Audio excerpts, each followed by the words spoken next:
So good morning. This morning I'm going to announce our recommended 2015 recommended budget. I want to take a few minutes at the beginning and provide a context for this budget, kind of give you the high points, and then be happy to answer any questions you have. I think I can do this in about 13 minutes, which is a little better than $1 billion a minute, so it'll be a very efficient presentation. First, the context. As you know, 2 years ago, our state was facing a $3.5 billion budget deficit, one of the largest per capita deficits in the nation. We had high unemployment, we had a divided legislature, and I think a very uncertain future. We're in a much better place today than we were 2 years ago. We have created, according to the Oregon Business Plan, nearly 40,000 jobs. Our unemployment rate has dropped from 10.6 down to 8.6. But having said that, we still have a long ways to go. Many of those jobs did not pay a living wage. The recovery has been very spotty. There are still many places around our state that have double-digit unemployment, certainly within our communities of color. Still, we're in a much better place than we were 2 years ago, and I think the budget reflects that. Most significantly, we've taken a $3.5 billion revenue shortfall in the last biennium, and we're coming into this biennium with about a $30 million revenue surplus. So it's not a lot, but it is a very significant change over 2 years, and most importantly, with the exception of health care, and I'll come back to that in a moment, we have squeezed most of the one-time revenue out of this budget.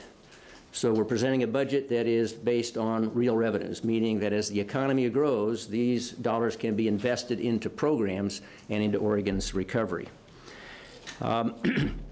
This budget is built around a series of high-leverage investments designed to rebuild a strong middle class and to ensure sustainable economic opportunity for all Oregonians.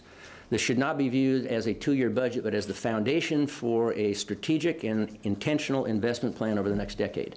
The primary priorities are putting children and education first, investing in jobs and innovation, and reducing the cost of government. And this recommended budget reflects those priorities. First and foremost, this is an education budget. In the last 2 years, we have made a lot of progress in this state, creating a unified, integrated education system for early childhood through post-secondary education and training. We've had incredible support from our partners in the education community who have managed to hold this system apart under extraordinary circumstances. Over 3,000 teachers lost in the last few years. And in spite of that, we've created the Oregon Education Investment Board. We've redesigned our early childhood service system. We've rethought our governance structure. We've got achievement compacts in place. We've escaped from the No Child Left Behind law.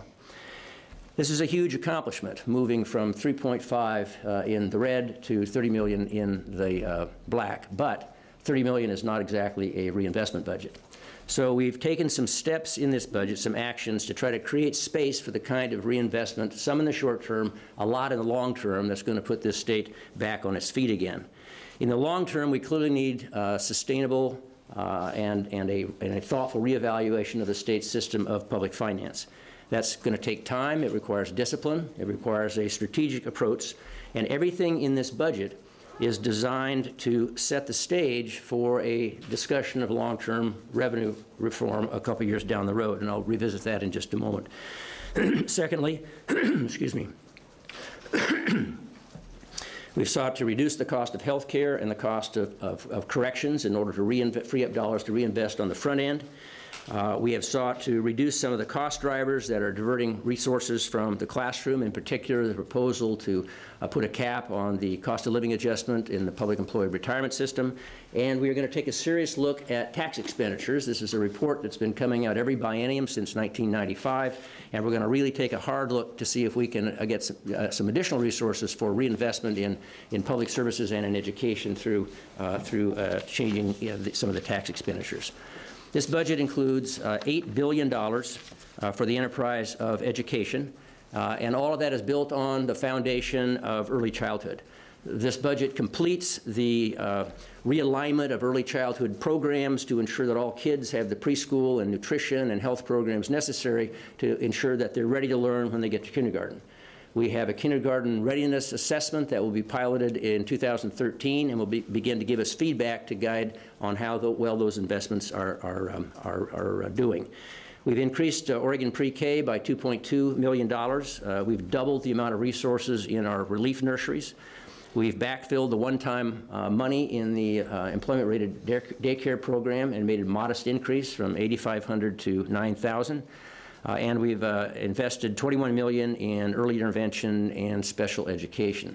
In total, about a $48 million increase in resources to the early childhood space.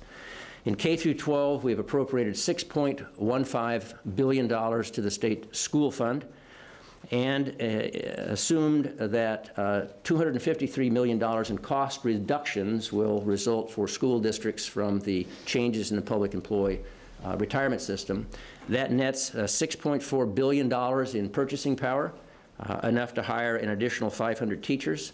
But more importantly, this is the first time since 2007 that we've had a K through 12 budget that is at or above current service level without one-time resources. And I can't overemphasize the importance of that. We have patched our educational budgets together with one-time resources, which is one of the things that creates the up and down and the instability. It is a big deal to have a budget that's based on real revenue, particularly for something as important as the enterprise of education.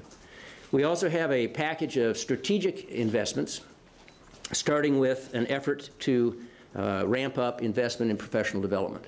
No state or nation that has significantly increased student performance has done so without a significant investment in the teaching force and the professionals who work in the classroom. We propose to use up to $120 million from the 4.5% of the Common School Fund that goes to ESDs, up to $120 million, to set up regional centers for professional development to make that investment, that important investment in our teachers. We also are investing in third grade reading.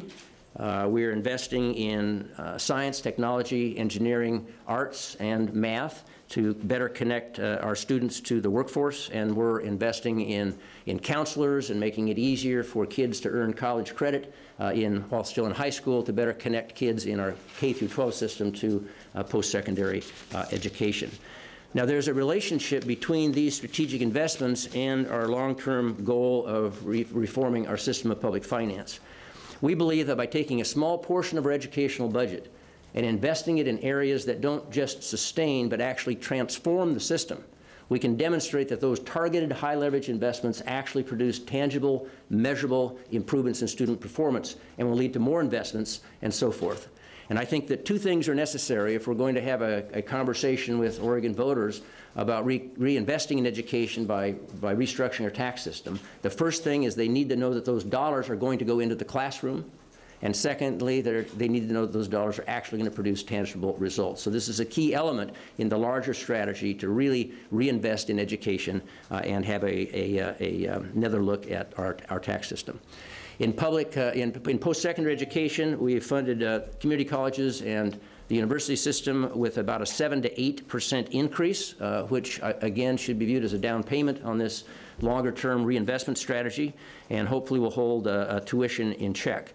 We've increased opportunity grants by over 14%, adding another $14.3 million for a total of $114 million.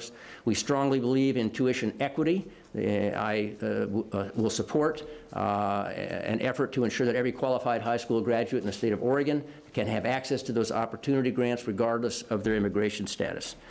We have $275 million in our capital construction budget for a building on community college and university campuses. This does include resources for the Oregon State University Cascade campus in Bend. You will see that this is a lump sum, and we have asked the community colleges and the universities to look at their recommended or their proposed capital construction projects through the lens of 40-40-20 to make sure that if we're going to invest $275 million in capital construction, it moves us towards our capacity and our outcome objectives for education. Let me talk just a minute then about the steps we've taken in this budget to create space for moving dollars from the back end to the front end. As you recall, 2 years ago, I identified in my inaugural address a disturbing trend of disinvestment in our general fund, where we were spending more and more of the money we do have on health care, on corrections, on the human consequences of neglect and abuse and addiction, and we are taking dollars out of investments in children and families and education in order to do so. We need to turn that around. So a couple of these areas here are directly related to changing that pattern of investment. The first one is health care. This is the one area in the budget that still has a lot of one-time resources. It was propped up with a huge amount of stimulus money. And so we are proposing to extend the hospital tax for this next biennium as we transition to a new delivery model. That plus general fund and resources from the federal government that were granted under our waiver will allow us to fully fund the Oregon Health Plan for both years of the biennium. But in the first year, it will be funded at a 4.4% inflation rate, which is about 1% lower than we have right now. And in the second year of the biennium, at a 3.4% inflation rate going forward. That reduction in the growth of medical inflation will save about $11 billion in total funds over the next biennium, the next decade. It'll save $100 million in this biennium general fund. It'll save $175 million in general fund in the 15-17 biennium and $400 million in general fund in the 17-19 biennium. In other words, the delta that opens up in our budget by reducing the cost of health care is extraordinarily significant 2 or 3 years down the road in terms of our ability to accelerate the reinvestment in our system of public education. Secondly, in the area of public safety, our prison forecast, which has been plus or minus 1% accurate over the last 20 years, projects an increase of 2,300 beds over the next decade, most of which will be filled by nonviolent offenders. We have had a tremendously successful criminal justice system in the past, both in terms of recidivism rates and the number of violent offenders and people who really need to be locked up using those high security, high cost beds. But we're at an inflection point. And so this budget is built on the assumption and the policy direction, actually, that we're planning to hold our beds constant in the Oregon Department of Corrections at 14,600. We have about 14,300 right now. We'll let that grow a bit during this biennium until we take action. But the idea is to hold that flat going forward, which avoids $600 million in capital construction costs in our prisons, as well as the associated operational costs. Of those beds, the 2,300 beds projected, 800 would come in this biennium. That would force us to open the minimum security facility at Oregon State Prison and open the Deer Ridge facility. Our proposal is to seek alternative ways to sanction nonviolent offenders. We're not talking about anybody who's locked up now. We're not talking about letting anybody out. We're not talking about shortening sentences, but looking at more creative ways to manage the nonviolent offenders. We're waiting with anticipation for recommendations from Oregon's Public Safety Commission, but we've also reinvested in this budget $40 million on the front end in community corrections, for sheriffs, for drug and alcohol and community mental health, so that we can actually provide the resources to our local public safety partners to manage nonviolent offenders in other venues besides acute care prisons, and also to really put dollars in preventing people from getting into the criminal justice system in the first place. The third area is the area of trying to reduce the cost drivers that divert resources from the classroom. And here is the basic problem, and it's really an arithmetic problem. We will see an increase in our school districts of $1,000 per student over the next biennium. Of that $1,000 increase, about $500 is from PERS increases, about $300 is salary, and about $130 are other benefits. So almost all of that $1,000 increase will be eaten up, leaving almost nothing left to reinvest in the classroom.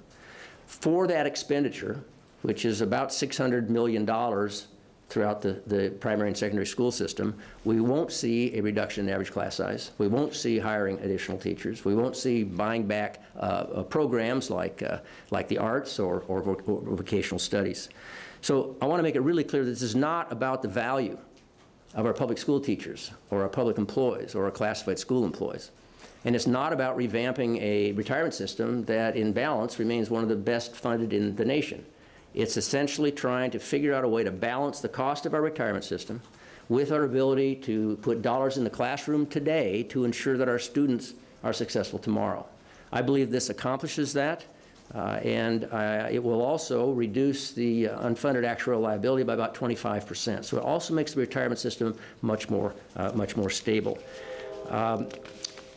Let me just give you also just one more bit of detail on that. Essentially, we're not getting rid of the cost of living adjustment. This proposal would cap it at basically $480. So 55% of retirees would see no change. They would still get a 2% cost of living adjustment.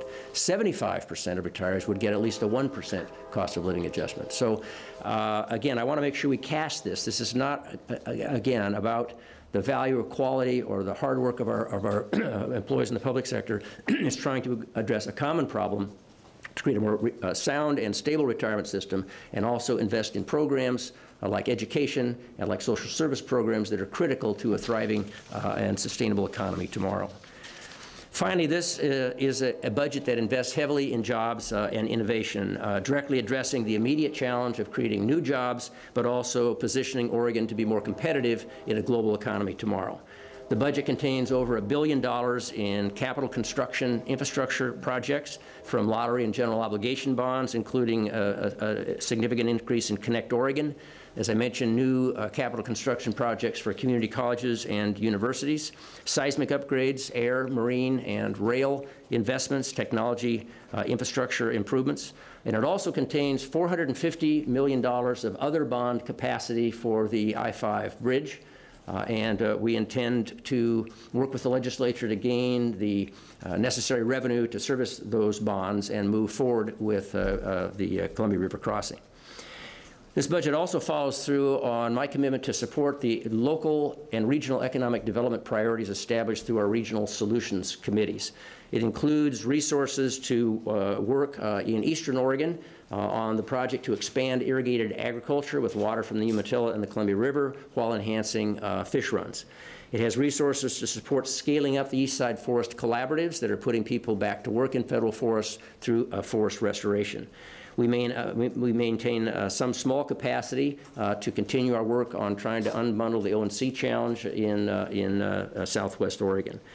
We also double down on public-private partnerships like the Oregon Innovation Council. We've increased it to a $25 million appropriation. It funds our 3 signature research centers, as well as university-based innovations dedicated to agriculture and forestry resource. These new partnerships are accelerating the emergence of the clean innovation economy that we're seeing growing in Oregon, which is built on our natural strengths, our strong base in agriculture and forestry and advanced manufacturing industries, our promising research and development and commercialization opportunities, and our strategic location on the Pacific Rim with access to burgeoning Asian markets. Oregon Inc.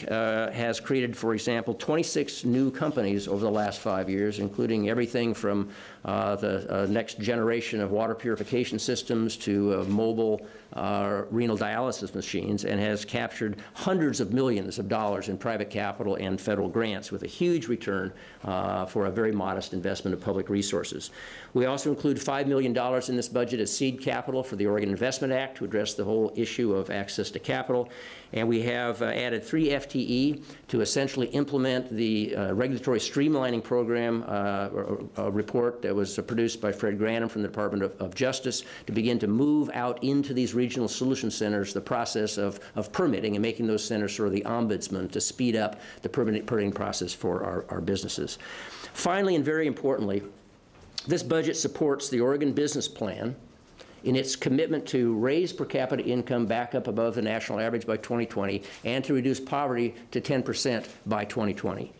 That requires that working families keep more of what they earn and have the opportunity to actually move up the income ladder.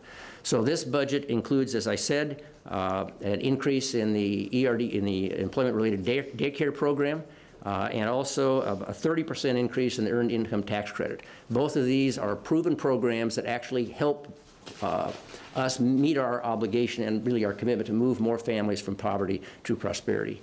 We also have a significant investment in revamping the Oregon workforce system to make it a system that's much more nimble and efficient and focused on the job creation opportunities and needs of the 21st century.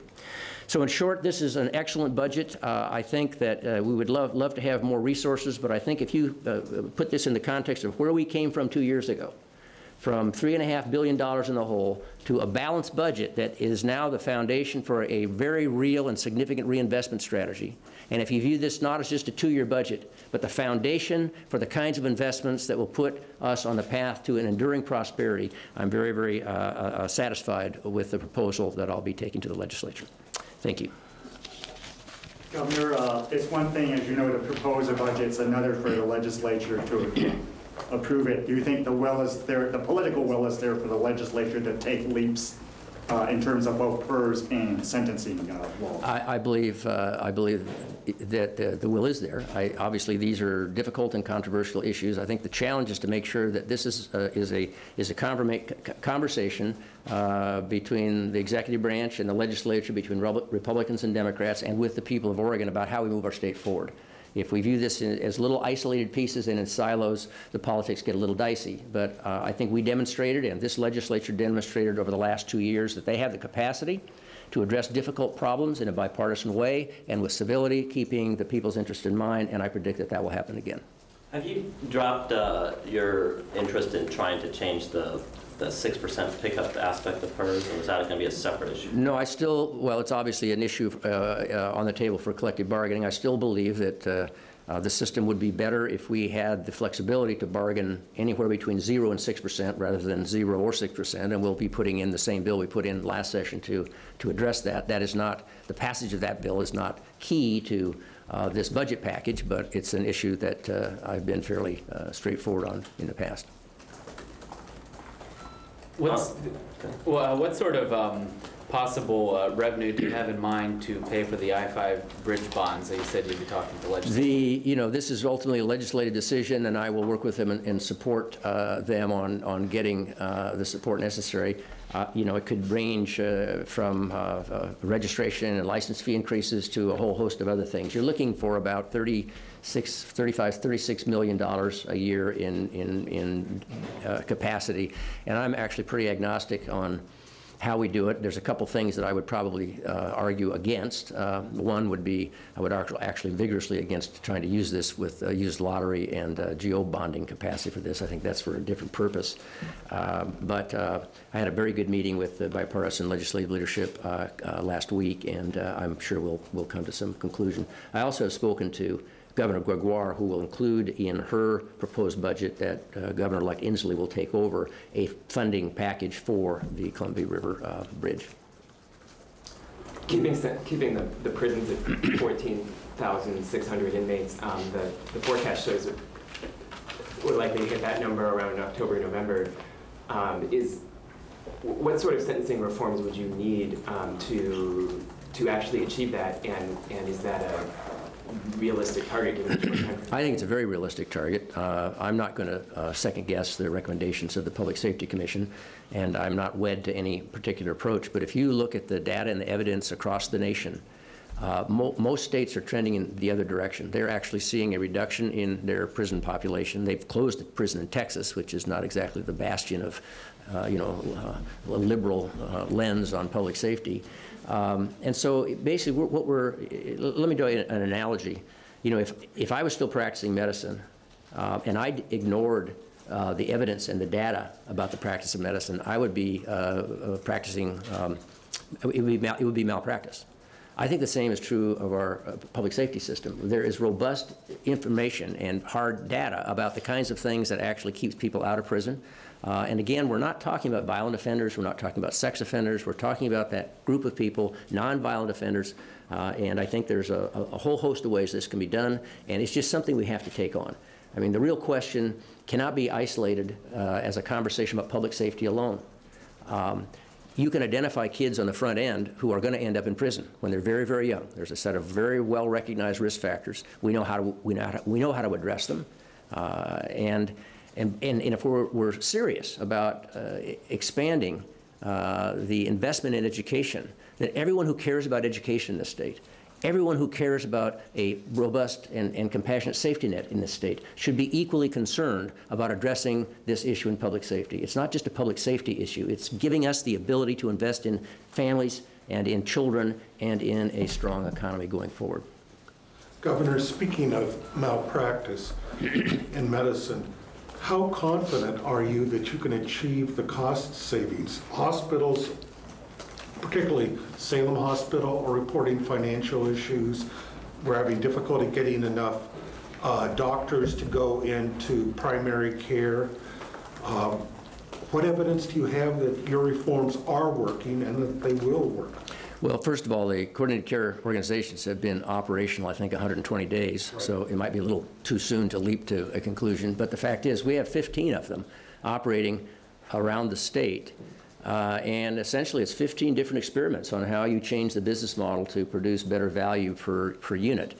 In Douglas County, they're doing some remarkable things with connecting mental health and getting mental health providers as a part of the primary care medical home. In Portland, they're looking at hiring community health workers to manage people with chronic conditions in their home.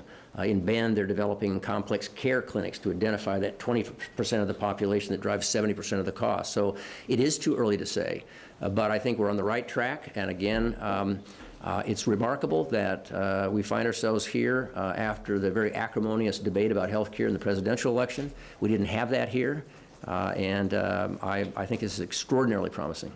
A follow-up on that, though, even as governor, you can't just issue by fiat what the inflation rate's going to be. If general healthcare inflation is much higher or higher than the ones that you're setting your budget on, who gets squeezed? Who makes up that difference? Well, a couple of points on that. First of all, 3.4% inflation rate is doable if you look at if you just made a dent in rehospitalization and reduce the number of people coming into the emergency room. This is the agreement that we made with the federal government and that all the CCOs are committed to doing. Now, albeit this is just on the Medicaid population, so it's 600,000 people out of a state of a much larger population. But the strategy here is to recognize that this healthcare reform effort is not just about Medicaid; it's about changing the whole delivery model. And we are hoping that if we prove up this model, if it meets its quality and cost metrics, that will add to that 600,000 people or 300,000 school teachers and state employees and give them the ability to choose a low-cost, high-quality option on the exchange. If they were to do that, the projected 10-year savings is in the neighborhood of $5 billion. So the delta I showed you was just the Medicaid population. So fixing the healthcare delivery model is a game changer for state finances. And if private sector employers aligned their purchasing with that of the state, it could make Oregon the most business-friendly, competitive state in the nation in terms of reducing the healthcare cost inputs to our businesses. So to follow up on that, Harry's question is, do you intend to pursue the coordinated care organizational model in this budget with state employees and I'm sorry, school I teachers? didn't get the first part. Do you intend to pursue the coordinated care organization model in delivering care to state employees and public teachers? So we have been having conversations with state employees about this, and again, it's not the CCO, it's the care model. So that the care model could be delivered by some other entity, and we are actually hoping to begin to list that as a choice on the healthcare exchange in 2014. So the answer is yes. And again, we're not mandating anything. We are hoping to offer a proven care model that costs a whole lot less and provides better outcomes on the exchange for public employees, for PEB and OEB. Going back to your public safety budget, does it account for the fact that a lot of, especially rural counties that are depending on federal subsidies, are talking about returning public safety responsibilities back to the state? Well, I would say that's a separate issue from the larger challenge of managing our prison population, but it is a very real issue. I've been working on draft legislation with Co-Speaker Hanna and others about what the state would do should one of our rural counties essentially be unable to pay its bills. And I think the two triggers would be obviously public safety or the inability to provide basic human service programs. And we'll have a bill in that we'll seek to address that. But I think that's a sort of a very important but side issue from managing the larger makeup of the prison population. If for some reason revenue forecasts change and more money starts flowing into the state than expected, would you advocate setting that aside in a rainy day fund, or do you think there's room for improvement in some of the places in your budget? Well, we have, there's, the short answer is there's room for improvement. I would love to be able to invest more in the TANF program, which I think is very important right now. And certainly in education, in not just K through 12, certainly K through 12, but also community colleges and higher education. I think the thing we have to do is remember that it's taken us a long time and a lot of hard decisions and a lot of pain to move from a budget that was $3.5 billion out of balance to one that's balanced. And we need to be very intentional and very disciplined in not spending every last dime of money that comes in over the transom. We have about $470 million of reserves in this budget, in the rainy day fund and the education stability fund. We should certainly continue to capitalize that based on the nature of the forecast, but we should learn from the past, and we should make thoughtful investments that we know that can be sustained. And if this comes together, we'll have significant opportunities for reinvestment within the budget just by reducing the cost of public safety and health care. I want to make sure you guys have time to go through, but it's just one or two more questions. In the event that the legislature doesn't pass the reforms that some of this funding is based on person sentencing, what would you cut out of this budget? What would you drop? Well, that's going to be a decision the legislature is going to have to make. If they have a different configuration, if they don't want to address the question in PERS or the prison reforms, they're looking, all things being equal, at cutting 900 or to 1,000 teachers and making some pretty difficult decisions within the Department of Human Services. I don't believe that will happen. I think there'll be some conversations about it, but at the end of the day, we didn't put this budget together from the ho-zone. We actually looked really hard at where the revenue options were, and I think this is a very reasoned and balanced approach to a state that still has 8.6 unemployment rate and counties with double-digit unemployment. And it takes discipline and it takes a little political courage to make these choices in the short term that are going to lead us where we want to go in the long term. And I just want to say that this is part of our 10-year budget strategy. This budget might not make much sense if you just look at it as an isolated 2-year exercise, but this is trying to build a foundation and a series of very intentional steps to put this state on a path to an enduring prosperity. Thank you all very much. We'll be available in the conference room next door with copies of the budget.